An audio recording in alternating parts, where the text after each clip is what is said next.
Alright, guys, thank you so much for joining me here at the LQ Review. I am LQ, and I want to talk about James Gunn's The Suicide Squad. The trailer dropped today. I got the opportunity to watch it several times now. What did I think of it? Oh my gosh. I think it looks so good. It looks bonkers. It looks completely bonkers and just crazy and insane. It's got James Gunn all over it, literally and figuratively, and I just can't wait to check this out. I think it looks great. Now I know that a lot of people right now are like, we can't watch this. We have to restore the Snyderverse, and the only way the WB will listen to us is if we don't watch these movies. And I'm over here like, how can I not watch that? I want to I want to restore the Snyderverse just as much as everybody else does. Just as much as everybody else does. How can I not watch this? That looks amazing. It looks so good. Let's talk about it. All right. So, Harley Quinn looks great. And she looks like she's going to be portrayed better than she ever has been. You know, I really liked her portrayal in the first Suicide Squad. I didn't love the first Suicide Squad movie, but I loved Margot Robbie's portrayal of Harley Quinn. Birds of Prey. Birds of Prey, I liked the movie more than Suicide Squad. I liked her portrayal of Harley Quinn quite a bit less. I know that doesn't really make sense, but that was how I felt about it. I just felt like her portrayal of Harley Quinn, even though it had a hard edge allowed for by the R rating, I really felt that she felt very just subdued. I don't know if that makes any sense because, like I said, there was that harder edge, but it just seemed it was bad. It was bad directing, and I love Kathy Yan, but she directed Margot Robbie very strange here as Harley Quinn, and I had a hard time going for it. But Harley Quinn here, she looks great. She sounds great. Looks like she's going to get a lot of great moments as far as her comedy is concerned, and it looks like she's going to get some great action moments as well. And you know, James Gunn has talked about how much he loved working with Margot Robbie and how Harley Quinn was his favorite character to write. So I'm pumped about that. I think that definitely takes us down this path where Harley Quinn could be a really great character in this movie. Bloodsport. I put out a video a couple months ago, actually, talking about who Bloodsport is. Bloodsport is a character from the comics, from the Superman comics. He's one of Superman's bad guys. There's actually two Bloodsports. As far as I know, there's two Bloodsports. There could have been a third one that popped up at one point or another. But the first Bloodsport was a Vietnam War veteran. And then the second Bloodsport was a white supremacist. And I don't know that we're getting either one of those here. Now, the Vietnam veteran was African American, and I think he popped up in Superman number 2, the John Byrne Superman number 2, if I remember right. Might have been Superman number 3. Might have been Superman number 3. So, again, I don't think we're getting real faithful adaptations of either one of them. I think that they're kind of making Bloodsport Deadshot.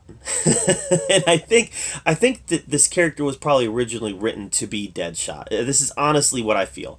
I feel like this character was originally written to be Deadshot.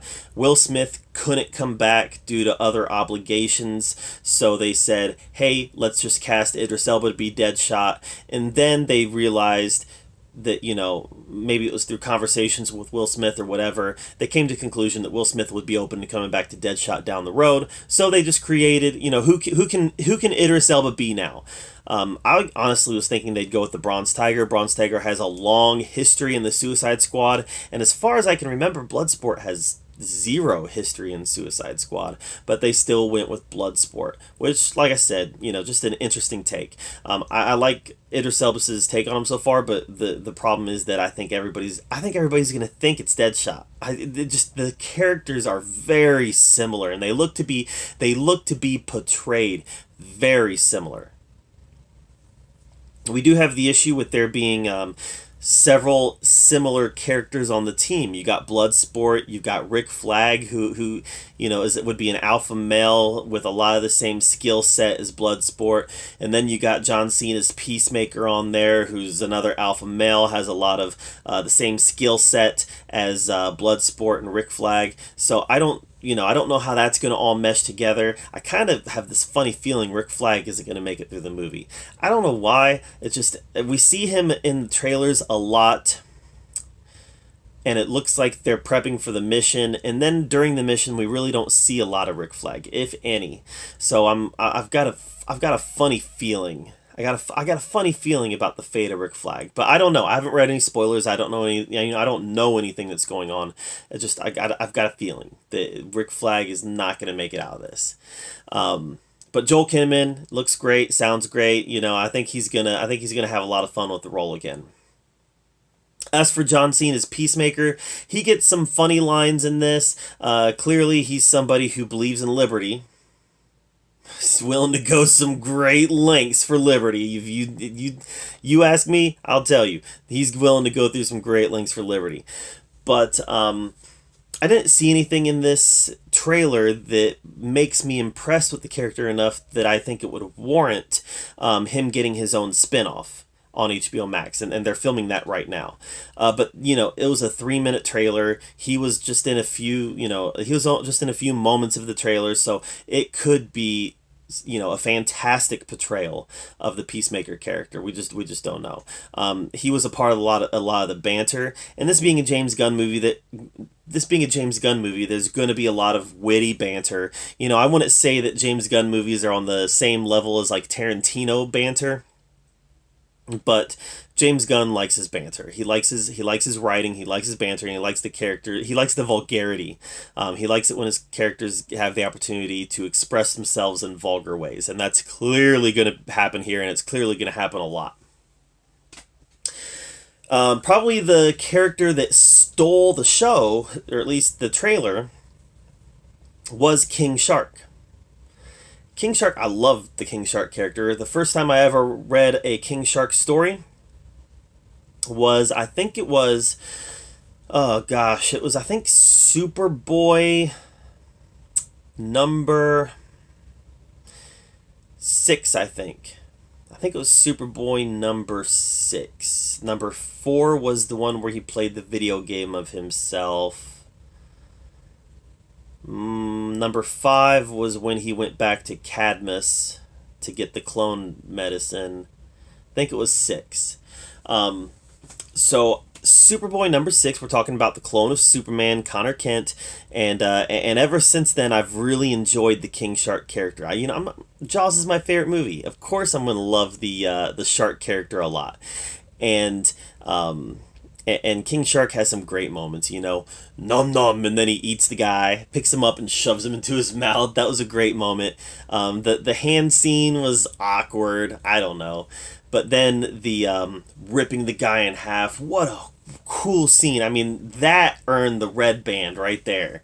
And I'm hoping that we get more stuff like that from King Shark. I'm hoping that they don't hold back on the gore, and I'm hoping they didn't just show us all of it. And I don't think they will. I mean, this is James Gunn after all, and James Gunn loves this stuff. And he's been in a excuse me, he's been in a Disney box a lot lately, and I think he's going to be very happy working outside of that box for a bit. We know he's going right back to Disney to do Guardians of the Galaxy Volume 3, and I'm sure he's going to love doing it, and he's going to love the paycheck that comes with it. But I also believe that he probably really enjoyed the creative freedom that came with Suicide Squad. One of the things that I heard was people crying afoul, like, that was a huge spoiler at the end with Starro. Okay, Starro will probably be the primary antagonist of this movie. Starro is a top-level antagonist. If you've read the Justice League books, you know that Starro is an A-level antagonist. So my guess is that if they're going to bring Starro into this, he's going to be an A-level antagonist. Almost every movie that you ever watch, you know who the bad guy is going to be. We know who the bad guy is going to be in the Batman movie. We know it's going to be the Riddler. We know that, right?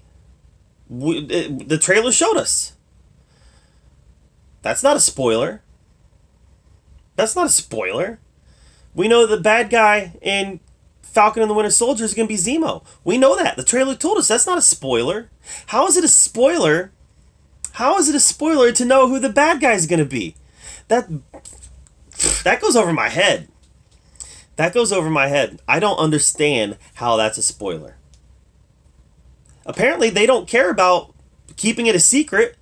So how is it a spoiler any more than knowing that the bad guy in Falcon and the Winter Soldier was Zemo? You know, we've known that for a long time now. How is it any more spoiler than knowing that the bad guy in Shang-Chi and the Legend of the Ten Rings is the Mandarin? We've known that forever. Guess what? Knowing that Starro is the primary antagonist is not a spoiler. It tells us nothing about the movie other than he's in it. And I can't wait. I can't wait. Who would have thought, man? I always tell people, we are in a golden age of comic book products. We're in a golden age of comic book storytelling on the big screen and the small screen. This is the best it's ever been. Yeah, not everything is good, but they're willing to make a big budget film with Starro as the bad guy. Yes, that's the world we're living in, and I love it. Alright guys, I adored this trailer. I thought this trailer was wonderful. I thought it was great, and I cannot wait to see the Suicide Squad. What did you guys think of this trailer? Let me know in the comments down below. I'd love to hear your take on it. While you're down there, make sure you subscribe to my channel. I put out a lot of content, and I want to make sure that you're up to date with everything that I'm doing. And as always, thank you so much for joining me right here at the LQ Review, where we get to talk about all the geeky and nerdy stuff that we love to talk about. And until next time, we'll see you guys later.